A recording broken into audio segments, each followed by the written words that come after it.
Hi students, आज discuss করব error correction. SP বক্সির বই থেকে এটা নেওয়া হয়েছে।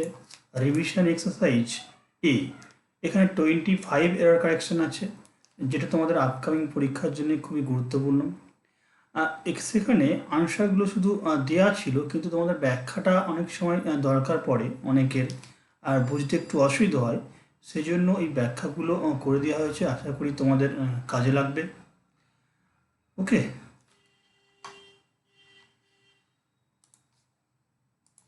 question number one.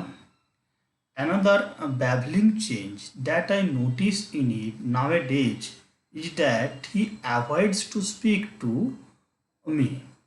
ফার্স্ট কোশ্চেনের মধ্যে আমাদের এবারে কোশ্চেন হচ্ছে কি, অ্যাভয়েডস টু স্পিক হয় না, এই পোর্শনটা ভুল আছে, মানে সি পোর্শন। তোমাদের এসপি বক্সির বইয়েতে ফরম্যাটটা হয়তো আলাদা করা আছে, আন্ডারলাইন করে দেওয়া আছে, দিয়ে নিচে এ লেখা ছিল। আমি ফরম্যাটটাকে চেঞ্জ করেছি, এটা এই রেখেছি, কিন্তু একটু ফরম্যাটটা চেঞ্জ করেছি। কোশ্চেন এক, তোমাদের বুঝতে কোনো অসুবিধা হওয়ার কথা নয়। ওকে, তো এখানে আমাদের ফার্স্ট যেটা ছিল কি, first is that he avoids to speak, এটা হবে না। কি হবে? অ্যাভয়েডস স্পিকিং হবে। কিন্তু কেন? কারণ আমরা জানি যে বেশ কিছু ওয়ার্ড আছে যেইগুলো ইনফিনিটিভ, মানে টু ফর্ম তারপরে নাই না। যেমন অ্যাভয়েড, তার মধ্যে একটা অ্যাভয়েড, ফিনিশড, এই অ্যাভয়েড, ফিনিশ, ওকে, স্টপ, প্রিভেন্ট, এই চারটে যে ওয়ার্ড বললাম, এই ওয়ার্ডগুলো পরীক্ষায় অনেকবার দিয়েছে। এরপরে সবসময় কি ভার্ব প্লাস আইএনজি হয়ে জিরান্ড ফর্ম ব্যবহার করা হয়, জিরান্ড। ওকে, তাহলে এই ওয়ার্ডগুলোর পরে টু ইনফিনিটিভ ইউজ হয় না, হয় জিরান্ড। সুতরাং আমাদেরকে ব্যবহার করতে হলো কি, avoids speaking. Okay, I asked him how could he go out if it started raining. আমি তাকে জিজ্ঞাসা করেছিলাম how could he go out if it started raining, যদি বৃষ্টি শুরু হয় সে কী করে যেতে পারতো। এবার এখানে দেখো একটা সেন্টেন্সের মধ্যে এই হাউ ওয়ার্ডটা আছে, কুড হি আছে। তো আমরা এখানে আস্ট দেখলাম, আস্ট ডাব্লিউএইচ ওয়ার্ড। তো যখন কোনো একটা সেন্টেন্সে আস্ট ব্যবহার করছি, ডাব্লিউএইচ ওয়ার্ড ব্যবহার করছি, তারপরে আমাদের কি করতে হয়, ডাব্লিউএইচ ওয়ার্ড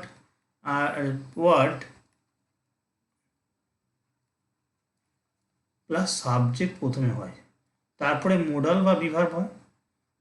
কিন্তু এখানে কি আছে, আগে ডাব্লিউএইচ ওয়ার্ড, তারপরে মোডাল, তারপরে সাবজেক্ট। ফরম্যাটটা ভুলে গেছে। তো এখানে কি হবে, হাউ হি কুড।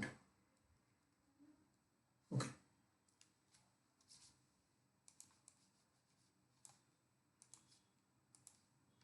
3 নম্বর কোশ্চেন আছে, one of the state in which satyagraha was offered was Rajkot where he had spent his youth.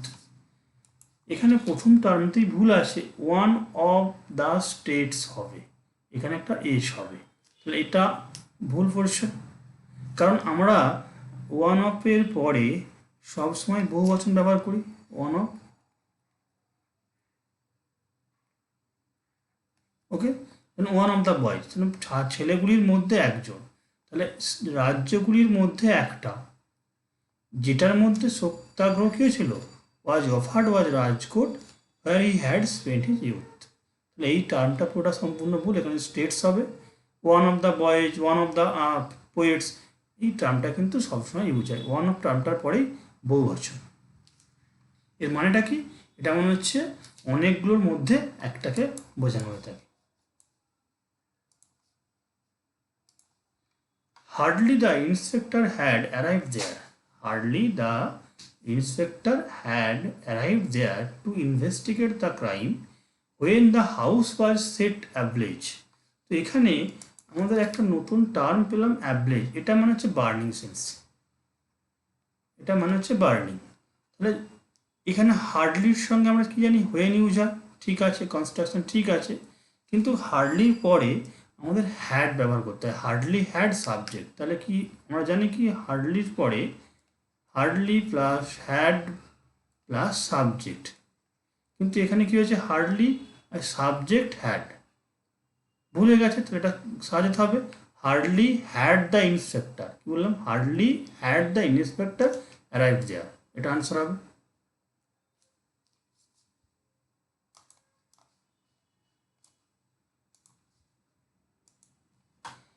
Since his arrival at his native town, he is trying to the best of his power to spread education among the poor masses.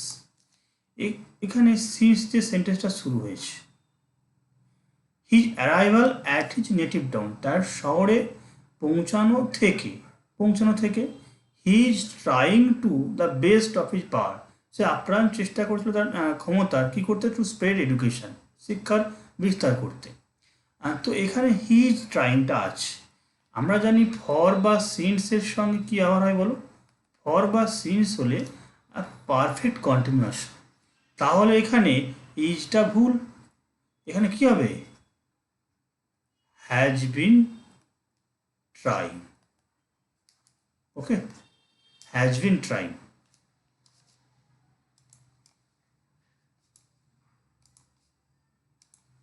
Question number 6. In various parts of the country, ponds just dry down in the scorching heat of the summer.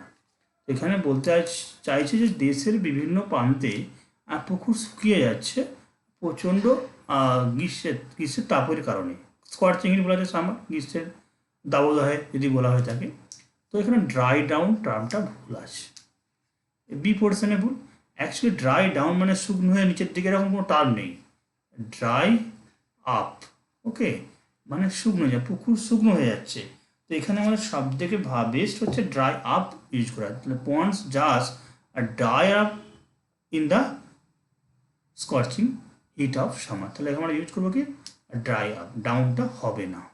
Okay, he lay the watch on the table and then forgot.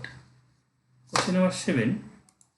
Question number 7 আছে he lay on the watch on the table and then forgot all about it when he went out.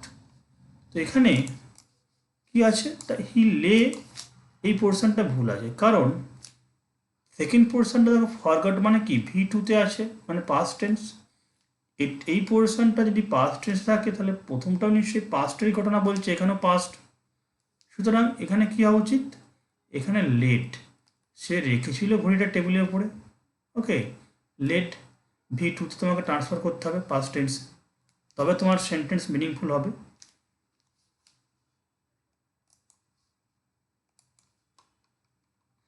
Although he draws a reasonably good salary, he has a large family to support. বলছে যদিও সে একটা যথেষ্ট পরিমাণ salary তোলে, ঠিক আছে, he has a large family to support and he finds it difficult to make both ends meet. তো এখানে একটা ইডিয়মস ব্যবহার করেছে কি দুদিক সমান করা, আয় ব্যয় সমান করতে সে খুবই কঠিন সমস্যায় পড়ে যায়, এই টার্মটা।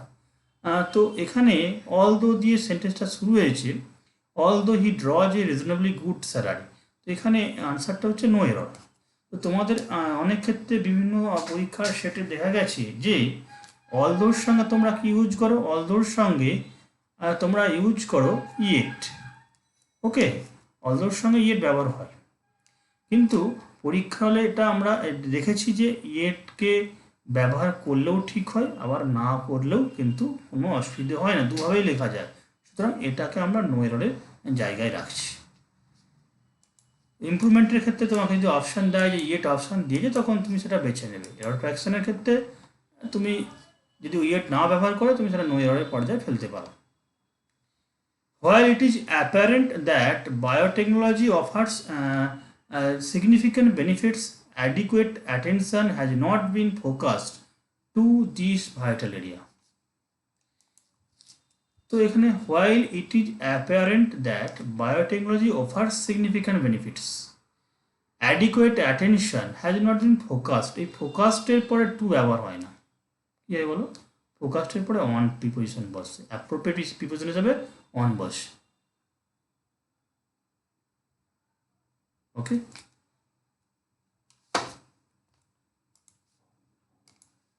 এরপরে আসে being a sunny day I decided to skip work and stay at home. আমি কাজ করতে চাইছিলাম না, মানে চাইছিলাম না। আই ডিসাইডেড স্কিপ মানে অ্যাভয়েড করা, আর work and stay at home আমি বাড়িতেই থাকতে চেয়েছিলাম। তো এখানে এ পোর্শনটাই ভুল আছে। কি ভুল আছে না, এখানে একটা ইট হবে। কেন ইট হবে এটা একটু দেখে নাও। একটা জিনিস তোমাদের লক্ষ্য করার আছে। দেখো সেন্টেন্সটা actually it is sunny day.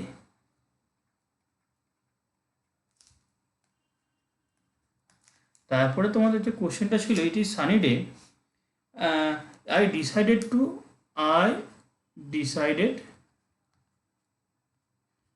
Dash, ঠিক আছে।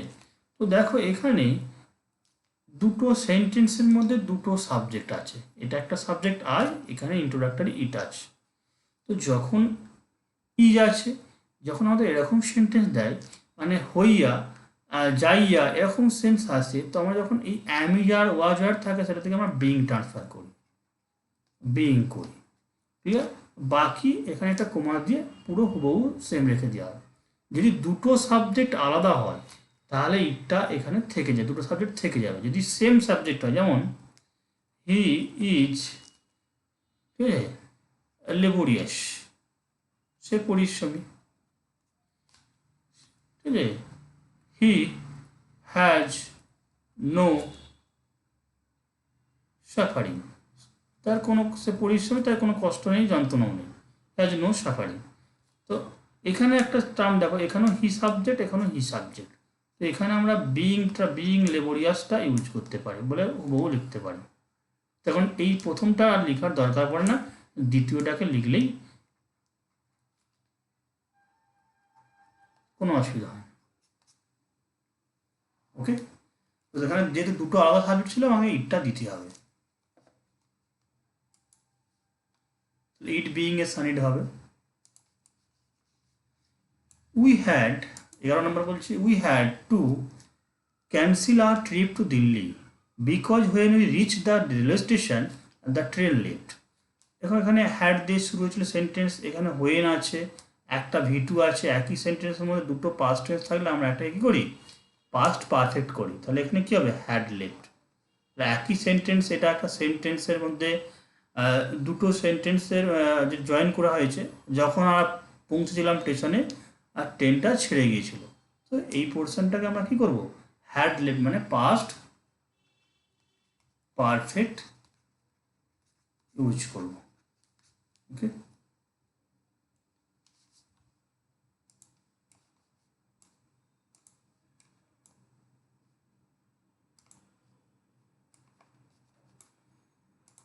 question number 12. Many a student has failed in the mathematics test, but Dileep has scored 100%.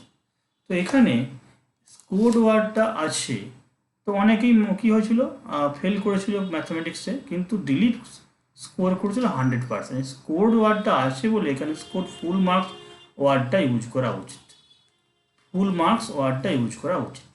ওকে, ফুল 100% না, গট 100% হতে পারতো, কিন্তু ফুল মার্কস টার্মটা এখানে যেহেতু আছে তাহলে এটা না লিখে স্কোর্ড কি full marks.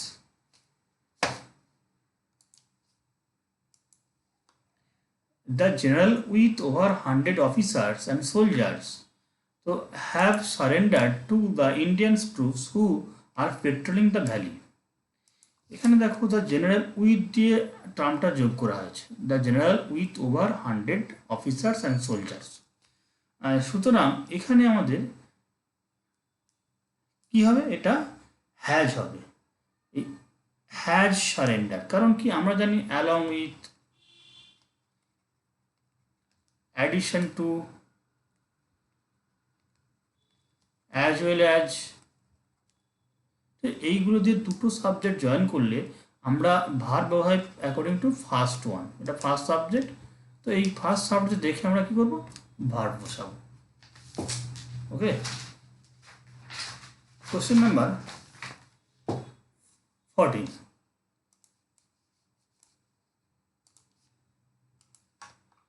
if he wrote the examination faster and had answered one more question he would have scored better. তো এখানে দেখো একটা জিনিস লক্ষ্য করে দেখো, ট্রাম্পটা আছে যদি যদি সে আরেকটু দ্রুত কি পরীক্ষাতে লিখতো, তাহলে সে কি করতো, একটা ওয়ান কোশ্চেন বেশি আনসার করতে পারতো এবং সে আরও ভালো স্কোর করতো। তো এখানে কনস্ট্রাকশনটা হচ্ছে হিপ সাবজেক্ট প্লাস হ্যাড প্লাস ভি3, এই দিকের পোর্শনটা কমাতে হয় সাবজেক্ট উড হ্যাভ তো এখানে উড হ্যাভ পোর্শনটা আছে, এদিকেও কি আছে হ্যাড আনসার আছে, কিন্তু এটা কি আছে সাবজেক্ট ভি2তে আছে। তো এখানে কি হবে হ্যাড রিটেন, বুঝা যাচ্ছে? তাহলে এইটুকুন পোর্শনটা কি হয়ে যাবে if he had written examination ফাস্টার, বুঝা যাচ্ছে? এই কনস্ট্রাকশনটা একটু খেয়াল রাখবে, এই টার্মটা কন্ডিশনাল কেসে হয় কি ইফ সাবজেক্ট হ্যাড ভি3, তারপরে এই দিকটায় সাবজেক্ট উড হ্যাভ আছে, শুধু এই দিকটা চেঞ্জ করতে হবে তোমাকে। ফর ডিকেডস বলে একটা 15 নম্বর কোশ্চেন আছে, for decades there have been a debate on whether schizophrenia is a psychological condition। তো এখানে দেখো দেয়ার হ্যাভ বিন এ ডিবেট, একটা ডিবেটকে বলা হয়েছে তখন হ্যাভ ইউজ করা আছে, কখনো সম্ভব না এটা কি হবে হ্যাজ বিন এ ডিবেট হবে, কারণ আমরা সিঙ্গুলার করে দেয়ার ইজ এ বয় করি, যেমন যদি একটা ছেলে থাকে দেখো দেয়ার ইজ এ বয়, ঠিক আছে, আন্ডার এ ট্রি বা এরকম একটা কোন কথা যদি ইউজ করা হয় থাকে তাহলে কি হয় দেয়ার ইজ এ বয় করি, তাহলে এখানে এ ডিবেট বলেছে তাহলে হ্যাজ হবে সিঙ্গুলার সেন্সে। Question number 16. Mohan is the one who always finds fault with whatever Ram does। তো এখানে মোহন হচ্ছে এমন একজন ব্যক্তি যে সর্বদা কি ত্রুটি খুঁজে বেড়ায় রাম যা করে। তো এখানে কোনো ভুল নেই, সেন্টেন্স ঠিক আছে, no error answer, no error. এরপরে there is a need to revising government policy on controlling unauthorised condition. তো এখানে দেখো there is a need to revising বলা আছে, কিন্তু অ্যাকচুয়ালি টু রিভাইজিং তো আমরা করি না, টু প্লাস কি হয় V1 সমান ইনফিনিটিভ, মানে করতে যেটা, তাহলে কী হবে এখানে টু, এখানে কি বলো টু রিভাইজ, মানেটা কী হবে সেখানে একটা প্রয়োজন আছে গভর্নমেন্ট পলিসির মধ্যে, তাহলে গভর্নমেন্ট পলিসিতে একটা প্রয়োজন আছে কি সংশোধন, রিভাইজ করতে, সংশোধন করতে, ঠিক আছে, on controlling unauthorise condition, okay to revise use হবে। We know where it begins but we do not know that where it ends। তো এখানে আমরা জানি না কোথায় এর শুরু, but we do not know, আমরা এটা মানে উই নো আমরা জানি কোথায় এর শুরু, but we do not know that where it ends. তো এর কোথায় শেষ, অ্যাকচুয়ালি দেখো দ্যাট আবার হোয়ার দুটো লিঙ্কার ইউজ হয়ে গেছে, এই দ্যাট লিঙ্কারটার কোনো কাজ নেই, কারণ এইখানে হোয়ার ব্যবহার হয়েছিল ছন্দ মিলানোর জন্য বা একটা মিনিংফুল সেন্টেন্সের জন্যে।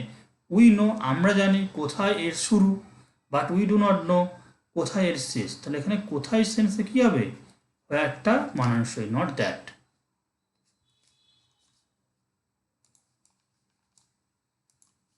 19 number, the simplest method of welding two pieces of metal. ঝালাই যেটা বলা হয় ঝালাই দুটো মেটালকে ঝালাইয়ের জন্য is known together is known as pressure welding. তো এখানে এই টুগেদারটা কোনো দেওয়ার দরকার নেই, এটা সুপারফ্লুয়াস, এমনিতেই যে পদ্ধতিটা হচ্ছে ঝালাইয়ের কাজে দুটো মেটালকেই ঝালাই দেওয়া হয়, ঠিক আছে, এখানে টুগেদার সেন্সটা আছে সুপারফ্লুয়াস, একসাথে এই টার্মটার কোনো মিনিং নেই, এখানে দরকার নেই ইউজ করা, এটা কী হবে অতিরিক্ত হয়ে যাবে। One of the important benefits of the machinage is that our standard of living has improved। তো এখানে দেখো one of the important benefits, দেখো একটু one এর পরে বহুবচন আছে তাহলে ঠিক আছে, অফ মেশিনেজ, অ্যাকচুয়ালি দেখো এটা যন্ত্রের যুগকে বলা হয়েছে, সুতরাং এখানে একটা কী হওয়া উচিত, দা যুগ হওয়া উচিত। ডেফিনেট আর্টিকেল কি, দা, যেমন the modern age, the ancient period, the modern age আমরা এরকম ইউজ করে থাকি না, modern age, the ancient period. তো এই জন্য এখানে দ্য মেশিনেজের একটা নির্দিষ্ট করে বলছি, যখন আমরা এখানে অ্যান্সিয়েন্ট পিরিয়ড যেমন বলি, এখানেও তো দ্য মেশিনেজ টার্মটা ইউজ করতে হবে। ওকে,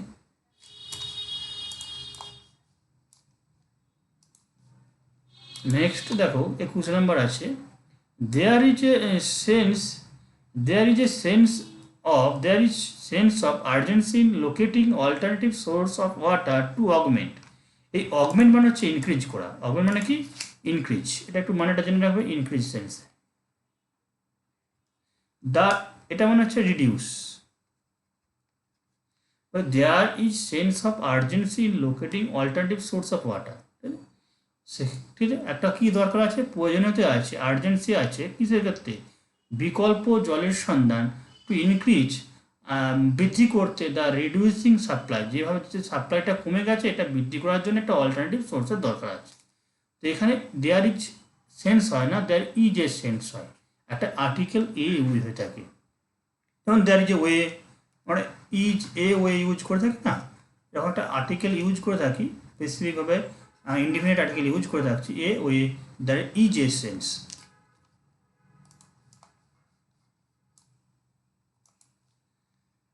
Although there is virtually no production in India, the Encyclopedia Britannica estimate that India has perhaps the largest accumulated stock of silver in the world।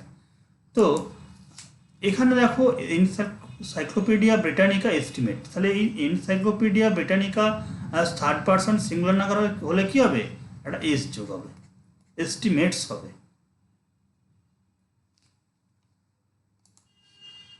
Neither the severe earthquake or subsequent famine could demoralize the people of the country। তো এখানে তোমরা সবাই জানো যে নাইদারের সঙ্গে কী আবার হয়, নর হয়, এখানে আইদারের সঙ্গে অর হয়, তাহলে এখানে কী হবে, নাইদার নর। কারণ আমরা জানি কি, নাইদার নর correlative conjunction.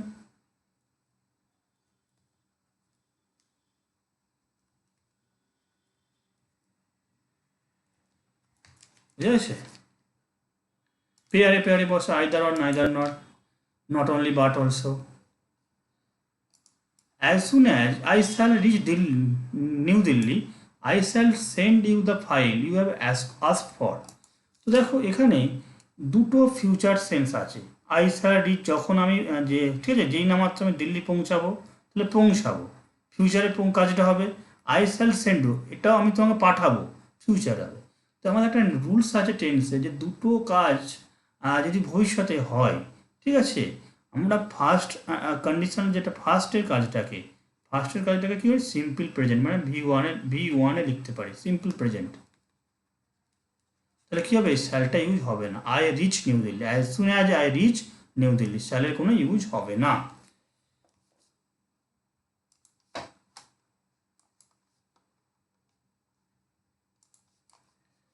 All the furnitures have been replaced by the owner of the house before shifting. তো তোমরা প্রত্যেকে জানো ফার্নিচারের সঙ্গে এস যোগ হয় না, ওকে, অল দ্য ফার্নিচার হবে, all the furniture have been replaced by the owner of the house before shifting.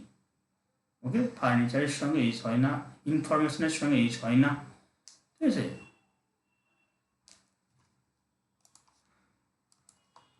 Thank you to all.